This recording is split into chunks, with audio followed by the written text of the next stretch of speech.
بسم اللہ الرحمن الرحیم۔ السلام علیکم۔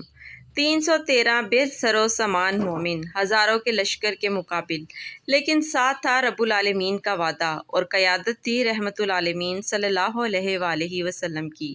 یہ کوئی عام جنگ نہ تھی، یہ حق و باطل کا پہلا ٹکراؤ تھا۔ یہی تھا غزوہ بدر، جہاں زمین پر ایمان کا سورج چمکا اور باطل کی تاریکی ہمیشہ کے لیے ہار گئی۔ غزوہ بدر اسلام کی پہلی اور فیصلہ کن جنگ تھی، جس نے نہ صرف عرب کی سرزمین پر حق و باطل کی لکیر کھینچی، بلکہ تاریخ کے سینے پر دائمی الفاظ میں لکھ دیا کہ سچائی خواہ کمزور ہو، اگر اللہ پر بھروسہ رکھے تو دنیا کی سب سے بڑی طاقت بن سکتی ہے۔ یہ واقعہ 17 رمضان المبارک سن 2 ہجری کو مدینے سے تقریباً 80 میل کے فاصلے پر بدر کے مقام پر پیش آیا، لیکن اس کی شروعات تو اس وقت ہوئی جب مکہ کے قریش نے مسلمانوں پر ظلم کی انتہا کر دی، انہیں وطن چھوڑنے پر مجبور کیا اور مدینے بھی انہیں سکون سے جینے نہ دیا۔ اصل سبب ایک قافلہ تھا، ابو سفیان کی قیادت میں مکہ سے شام جانے والا قریشی قافلہ، جو تجارتی اشیاء سے لدا ہوا تھا، اور جسے روکنے کے لیے مسلمانوں نے بدر کی جانب پیش قدمی کی، لیکن قدرت کو کچھ اور ہی منظور تھا۔ قافلہ تو بچ نکلا، مگر مکہ کے سرداروں نے جنگ کی ٹھان لی اور 1000 سے زائد کفار پر مشتمل لشکر لے کر بدر کی طرف روانہ ہو گئے۔ رسول اکرم صلی اللہ علیہ وآلہ وسلم نے جب کفار کی پیش قدمی کی خبر سنی تو اپنے اصحاب سے مشورہ فرمایا۔ مہاجرین و انصار سب نے یک زباں ہو کر عرض کی، یا رسول اللہ، ہم آپ کے ساتھ ہیں۔ ہم وہ نہیں جو بنی اسرائیل کی طرح کہیں کہ تم اور تمہارا رب جا کر لڑو، ہم تو آپ کے ساتھ جان دینے کو تیار ہیں۔ اور پھر وہ مقدس لمحہ آیا جب صرف 313 مومنین، جن میں بعض کے پاس تلوار تک نہ تھی اور کئی کے پاس جوتے تک نہیں تھے، ایمان، یقین اور اخلاص کے ساتھ میدان بدر میں اترے۔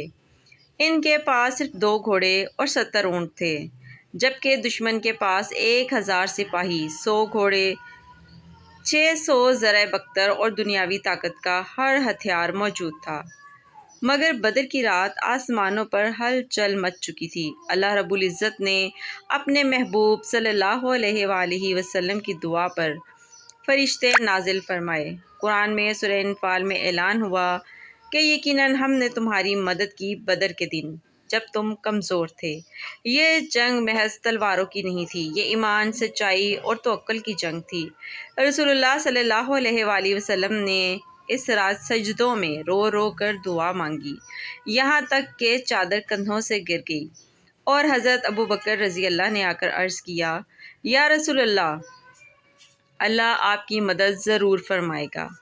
پھر صبح ہوئی، صفیں ترتیب دی گئیں، رسول اللہ صلی اللہ علیہ وآلہ وسلم نے خود تیر سیدھے کیے اور بلند آواز میں نعرہ لگایا، اے اللہ، یہ قریش اپنے غرور میں آئے ہیں، تجھے جھٹلانے آئے ہیں، تو اپنا وعدہ پورا فرما۔ اور پھر وہ لمحہ آیا جب حق و باطل ٹکرا گئے، زمین کانپ اٹھی اور آسمان پر فرشتے نیزے لیے اترے۔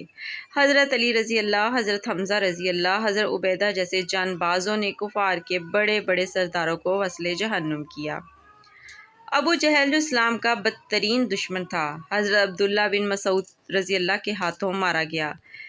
70 کفار قتل ہوئے، جن میں قریش کے بڑے بڑے نام شامل تھے، اور 70 قیدی بنائے گئے۔ مسلمانوں کی طرف سے صرف 14 شہید ہوئے، جنہیں قرآن نے سب سے بہتر لوگ کہا۔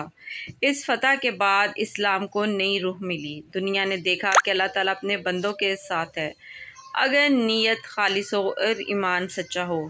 بدر کا معرکہ ہمیں آج بھی سبق دیتا ہے کہ تعداد، اسلحہ اور طاقت کچھ نہیں، اصل چیز اللہ پر یقین، قیادت پر اعتماد اور حق پر قائم رہنا ہے۔ بدر ہمیں سکھاتا ہے کہ وہ راتیں جب ایک امت کا نبی تنہا رب کے حضور روتا ہے، وہ صبحیں فتح لے کر آتی ہیں۔ بدر صرف ایک جنگ نہیں، یہ حق کا اعلان تھا۔ یہ وہ مقام تھا جہاں زمین نے وفا دیکھی، آسمان نے نصرت دیکھی، اور تاریخ نے قلم توڑ کر رکھ دیا، فتح صرف اللہ کی ہے۔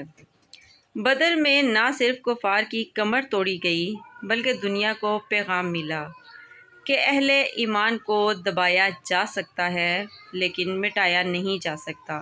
یہ وہ دن تھا جب اللہ تعالیٰ نے فرمایا، کافی نہیں کہ میں نے تمہیں فرشتوں سے مدد دی اور جبرائیل علیہ السلام کی قیادت میں فرشتوں نے مومنوں کے ساتھ صف بصف لڑائی لڑی۔ بدر کا میدان آج بھی گواہ ہے کہ جس دل میں رب بستا ہے اسے دنیا کی کوئی بھی طاقت ہرا نہیں سکتی۔ بدر کا پیغام ہر زمانے کے مومن کے لیے ہے کہ اگر تم سچ پر ہو اور تمہارا رب تمہارے ساتھ ہے تو فتح تمہارا مقدر ہے، چاہے تمہیں ساری دنیا کمزور سمجھے۔ اگر آپ کو میری یہ آج کی ویڈیو پسند آئی ہے تو اس کو لائک کر کے میرے چینل کو سبسکرائب کر دیں اور بیل نوٹیفیکیشن کو بھی آن کر لیں تاکہ مزید نیکسٹ پارٹ دیکھنے کو آپ کو مل سکے۔ اس کے ساتھ ہی مجھے اجازت دیجیے۔ اللہ حافظ۔